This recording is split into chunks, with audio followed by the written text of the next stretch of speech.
مرحبا بكم في هذه النشرة الإخبارية العاجلة.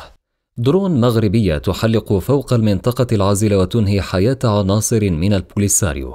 لكن قبل الخوض في هذه التفاصيل لا تنسوا دعمنا بزر لايك والاشتراك في القناة ليصلكم كل جديد.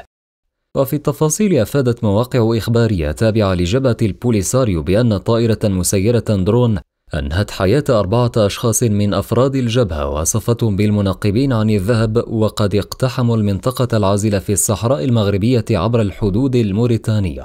وأوردت منصة تابعة للجبهة الانفصالية بأن الأمر يتعلق بتجمع للمدنيين من المنقبين عن الذهب أتوا من موريتانيا، وقالت إنهم كانوا داخل خيمة قبل أن تعود، وتؤكد أنهم كانوا على متن سيارة موريتانية، مبرزة أن 4 منهم قتلوا بالفعل.